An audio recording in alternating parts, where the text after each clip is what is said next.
does it feel to hear the federal government saying they're going to legalise the growing of medicinal cannabis? Until we see this translate into medication in the hands of patients, it's part of the way, but we're not there yet, and it's probably a little bit soon to call it a victory. Hello, I'm Caroline Jones, and that was Lucy Haslam, who for the past year has spearheaded a nationwide campaign to legalise medicinal cannabis. Spurred on by a promise to her dying son, Daniel, it's been a very personal and apparently successful campaign. But with legal medicinal cannabis still at least a year away, Lucy Haslam's taking her campaign in a new and surprising direction.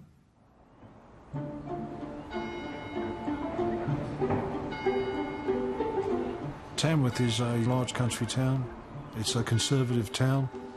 Even though a lot of our members of parliament have been independent, we are deep down a conservative nationalist seat, historically. Farmers, graziers, hard-working community. Lucy, she's from Tamworth. She's a country girl, conservative in her outlook, yeah, most definitely. Brought our children to be pretty much the same. How you going, Luce? Yeah, good. How are you? Good, thanks. Haven't seen you for a while. Lucy's been campaigning for over a year now. Yeah, I've been going around a bit. If somebody had told me before the start of this campaign that Lucy would be heading this campaign about medicinal cannabis and legalising and changing federal legislation in particular, I wouldn't have believed them. When she rings the Premier, he picks up the phone. When she rings Alan Jones, when she rings Barnaby Joyce, when she rings people, people realise that they have to listen to her. Look what she's already achieved together with Dan and the whole family. And they've turned something that politicians and governments were very coy about and didn't want to discuss and even consider into a raging national debate. Your argument is an emotional argument, right? No, you're not addressing my point. All you're trying to do, Lucy, as a mum, is to manage a debilitating cancer symptom. Last throw of the dice. Things aren't going as quickly as I hoped. Time ran out for Dan, time's running out for other people, but I'd do anything for Dan when he was alive, and I'll still do anything for Dan.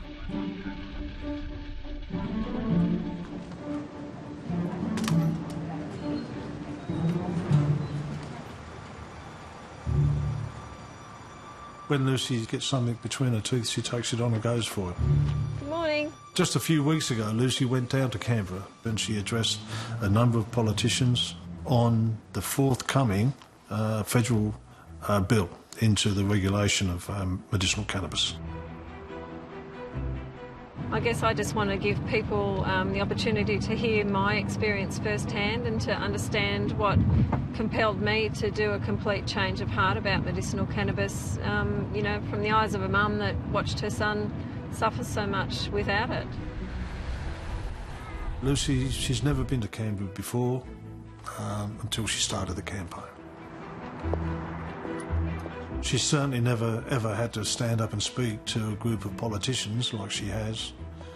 And she's done it with ease. So I became a drug supplier. I bought cannabis on the black market and gave it to Daniel. Had my husband still been active in the police force, he would have risked dismissal. It's far more complicated than I ever imagined. When I first started the campaign, it was a state issue. And that quickly grew as Richard Di Natale announced a federal regulator bill. So what we need to do is follow the example of many other countries right across the world and to change the law that ensures that cannabis is treated in the same way as a medicine. So the bill was developed really in response to Dan's story and many other stories like it. Lucy's just been such a powerful advocate, and I think it's in large part thanks to her work and Dan's story that we might see a change in the law later this year. Getting the framework right, absolutely from the start is critical. This is the beginning, so there are lots of things that are going to take time. And my concern has always been, what about the people that need it now? What about the people that are using it now? People just like Dan. About 5 years ago, Dan was studying at Southern Cross University. He was doing sports science and very keen on fitness. He was absolutely a fitness fanatic. He was very warm, very open, just a happy-go-lucky kid.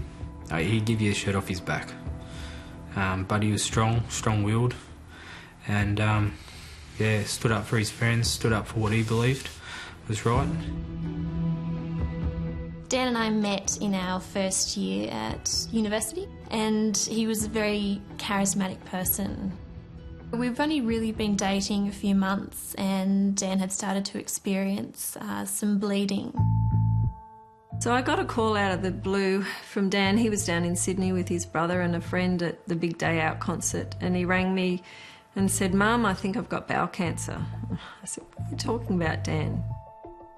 So my past experience as a nurse sort of told me that, 20-year-olds don't normally get bowel cancer. So I wasn't overly concerned. I just thought, we'll just get this checked out. The morning of Dan's colonoscopy, Lucy dropped Dan and I off there. I was just in the waiting room, and I had a nurse come out to get me and ask me to come into the doctor's office with Dan. And when I went in, I just looked straight at Dan, who was red-faced, crying on the phone to Lucy, saying, "I've got cancer." Then it was all revealed that Dan had this massive bowel cancer in his lower bowel, and that was the start of the nightmare for us. They took out part of his bowel. That was the very first operation that he had. After the surgery, he's put on a chemotherapy regime, some of the most powerful chemotherapies around. It just made him so sick. It destroyed the lining of his stomach. It gave him mouth ulcers. He was just constantly nauseous, violently ill. One day, I was up at the oncology clinic with Dan when he received a phone call from his friend, and his friend had suggested he think about using medical cannabis for treatment for nausea.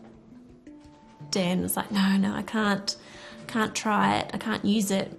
He knew how against drugs his mum and dad were, so he was very staunchly opposed to start off with. I was a police officer for 35 years. I was in the drug squad. I ran the drug squad up here in this area for many, many years, and I had absolutely no qualms whatsoever about it.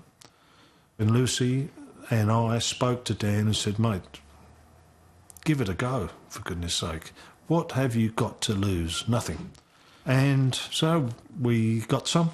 When we got home from the clinic that day, Lou rolled him a joint using the cannabis that he'd been given. So out in the backyard he went, and we all went with him and watched and thought, my God, our lives are getting weird. But he had a couple of drags, and his nausea went. And he went, "Oh, I feel okay, Mum. Can I have something to eat?" And we all went, "What? Are you kidding?" We laughed. We thought it was so crazy, and we were all incredibly happy. Dan wouldn't eat for a few days after he's had any form of chemotherapy. So to see him come straight home from hospital and actually want food instead of forcing himself to eat was beyond amazing. Yeah, I was thinking. We knew that this is something that we had to pursue. So the hardest thing for us was having to try and source it illegally. I remember Lou and Lucy just asking people that came into the shop if they had any sort of connections, and then we developed code words for it, such as laundry or the ironing. Had to go and collect the ironing today and things like that.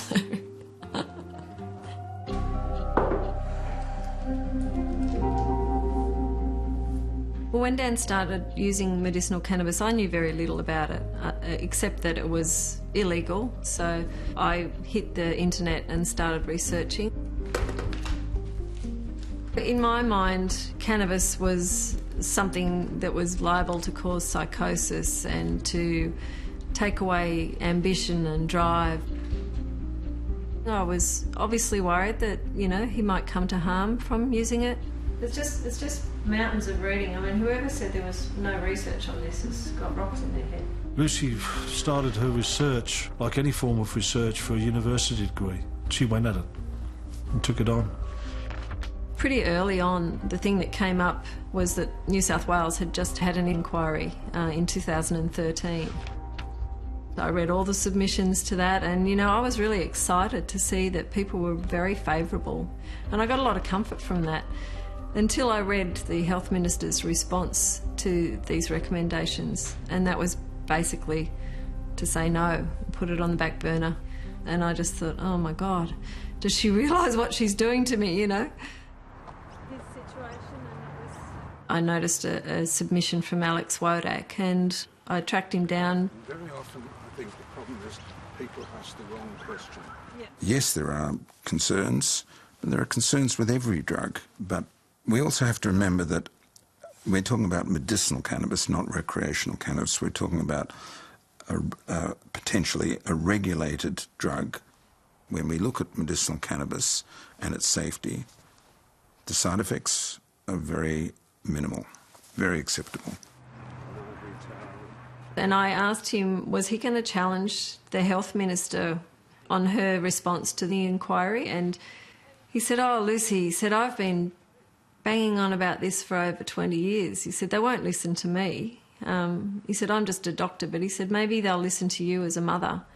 And from that point I thought, well, okay, well, if he thinks it's worth me trying to challenge her, then I'll do it. Dan Haslam and his mum Lucy join us now in the studio. Good morning, guys. Good morning. So in the middle of last year, I found myself in the midst of massive amounts of media, TV, radio, newspaper. We tried writing letters to politicians and you know, that got us nowhere. She turned what was almost an abstract debate into something that was about real people and clear suffering. Because I'm running out of options and I need some hope. I could barely answer my phone. There'd be so many people wanting to do interviews. Because Dan's been using it, he is in fact, though, a criminal. And so's his mum. Lucy Haslam's interviews with Alan Jones on radio were really a very important step in this whole battle. Since you've used the cannabis, is it right to say you've had minimal side effects? I don't burn my throat, I don't lose weight, I don't spend days in hospital. So it's changed my life massively. And I think many people were surprised that he, of all people, would take Lucy's side in this. We had absolutely sensational support from Daniel Johns, the editor of The Leader, our local newspaper. It was an unusual campaign because we were in a deeply conservative readership and this was quite a progressive issue, and I don't know, she just sold it to me pretty well. I think Lucy, we kind of dipped our toe in the water and then we had this amazing sort of trickle that turned into a cascade of support. You know, the town's mayor, Conservative mayor, came out, the police chief, for God's sake, came out to support it. The local community support was phenomenal. People coming up to us in the street or, you know, in Lou and Lucy's shop just saying, we're in full support. Firstly, where do I start? Thank you so much, everybody, for coming. I think Lucy recognised early on that we needed a bit of a war chest to fight this, to get an advertising campaign together. She ran a hippie night at the local bowling club, hugely successful. I just think we are so blessed to live in a community like Tamworth. So I had great community support, and then all of a sudden politicians came on board. Greens Senator Richard Di Natale contacted me. We invited her to come and talk about her experience with Dan. Last year, in sheer desperation, we tried him with medicinal cannabis and were absolutely astounded by the results. In politics, you often push causes that get very little traction. And you feel like you're hitting your head against a brick wall sometimes.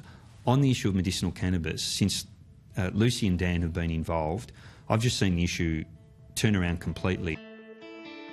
My local member, Kevin Anderson, became very supportive and he put me in touch with Premier Mike Baird, and he basically just asked Dan to tell him his story. I was struck by a young man who came in with a steely look in his eye, you know, a young man who told very clearly that there was this relief he was getting from obviously the terminal illness he had. It was making a difference, and from my point of view it was very clear listening to this story that I wanted to do something. The meeting was extremely important That was the pivotal point of the campaign, knowing that we had the Premier on our side.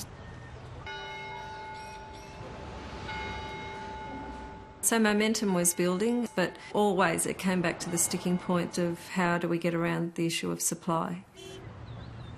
So I was put in contact with a man by the name of Troy Langman from Tasmania who was proposing to run some clinical trials in Tasmania.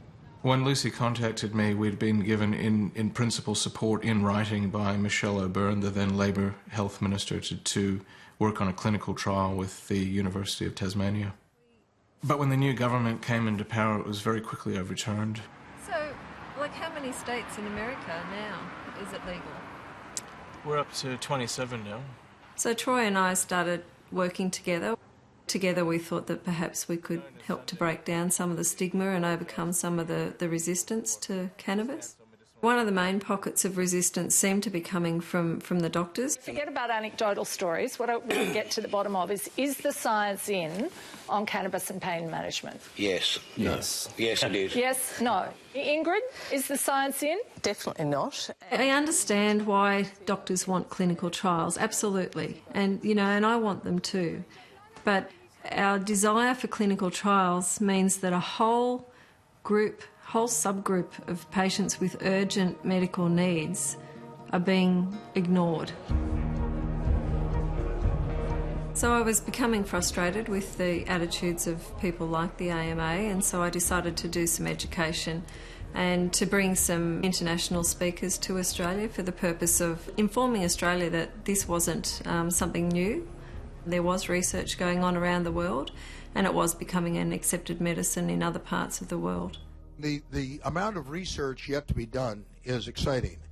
However, that's no excuse for not moving forward on the basis of the research and the human experience that we have already. The symposium was a real coup for Tamworth. To get all these internationally recognised figures to a country town essentially was just an amazing thing, and a real energy around the town. Lucy had this idea one day, and a few weeks later it was a reality. Welcome to Tamworth. Tamworth, amazing community. Premier Mike Baird opened the symposium, which was absolutely huge. There's been enough talk. Let's get the work underway and let's start to make a difference. We have announced 3 trials looking at the impact in terms of epilepsy with children, looking at the impact of reducing the suffering in terminal illness and taking away of the cancer-induced impact of nausea and other side effects. We can also do other really clever study designs. One of the main things that came out of the symposium were the networks. Doctors started to talk to scientists, patients started to talk to other patients. Michael Lambert told the story of his young daughter with Dravet syndrome. It's an intractable form of epilepsy. In the preceding 4 months before we tried the cannabis medicine, she went to hospital 8 times. At what point did you start on the oil? 11 weeks ago. 11 weeks ago. And she's been fantastic ever since. Michael Lambert got to meet and talk to some of these scientists from Sydney University and formed a real relationship with them. It's not too long after the symposium, actually, his father donated more than $30 million to Sydney University for medicinal cannabis research. This is ultimately a story about love and hope. It's a great day for the University of Sydney. It's a great day for the people of Australia and the world more generally. That donation was one of the biggest ever made to an Australian university. And Lucy Haslam is here, and I know that Dan's story, Caitlin's story, those powerful examples have come together and created the momentum that I don't think any of us could ever imagine. It was a phenomenal result, and certainly the biggest thing to come out of the symposium. No, I'm just so pleased to see such a diverse crowd. Dan's health was not the best by the time the symposium came around, but he got up at the end and made a short speech, and I remember him saying that this is an unstoppable force. It's not about money, it's not about, which side of the law you're on, because we've got both here. It's just about working together to help each other out, so it's the best thing, and so thank you all. Just after Dan gave his speech, I walked out into the foyer and saw Dan, and he said to me, "Daniel, I can die happy. We're there." And he really felt that. It was quite a moving moment.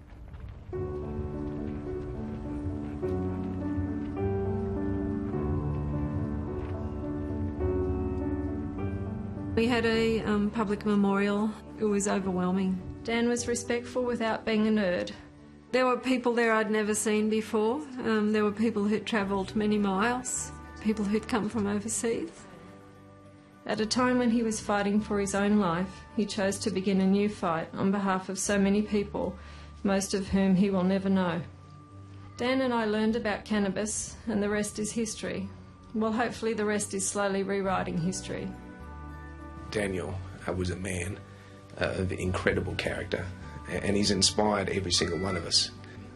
What he has done, I think, will make a difference for thousands of people.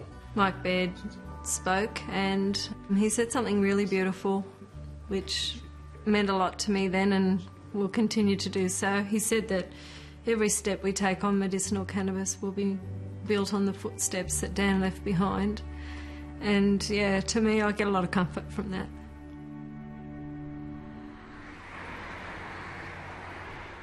Oh, hi. How are you, Richard? Yeah, so late night last night. Lucy couldn't let it go. A lot of people involved in medicinal cannabis are now relying on Lucy to keep taking the ball up. She's their spokeswoman. So what I've just put is, in conclusion, please give the regulator of medicinal cannabis a chance. But beyond that, she wants to keep going now in memory of Dan and the legacy that he's left.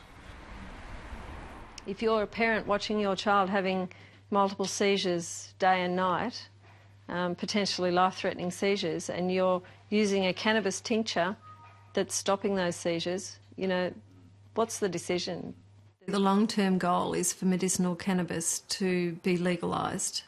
But further to that, we need to make sure that when it is legalised, it's affordable.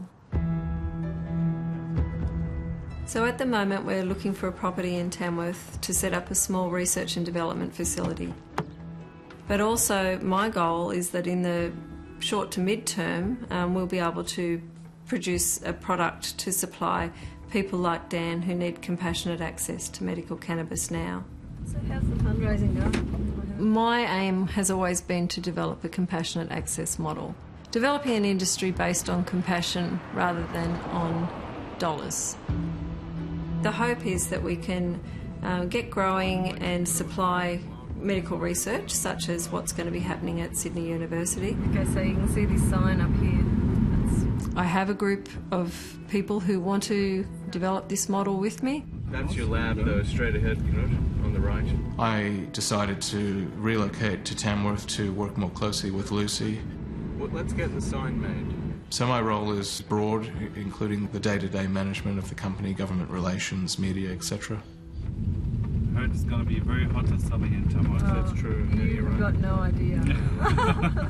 I just moved from Melbourne to Tamworth. I've worked the last couple of years before coming to Australia in a company in Germany where we produced medicinal cannabis products to the pharmaceutical and forensic market.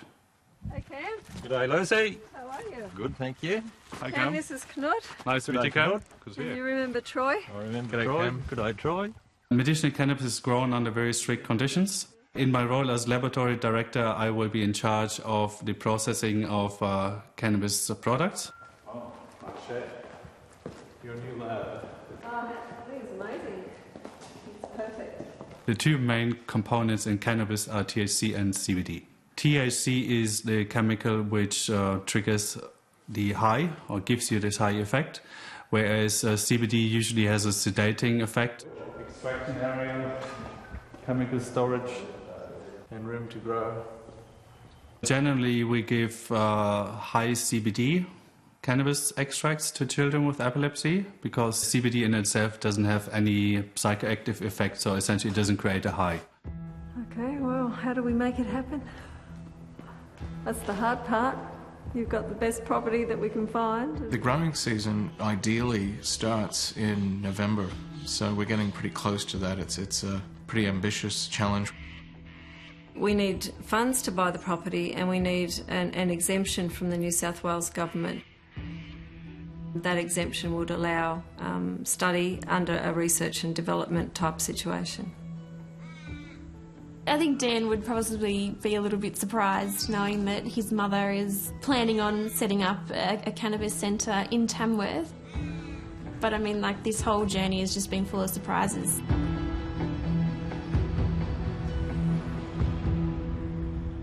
Thanks very much for that. Thank you very much. See you next time. Bye-bye. Okay, thank you, bye. So I guess at this point in time I just feel impatient. If I can keep driving this forward by being proactive, you know, if that's what it takes, then that's what I'll do. Okay. I'll look up out the back. Okay. Okay. I'll finish it.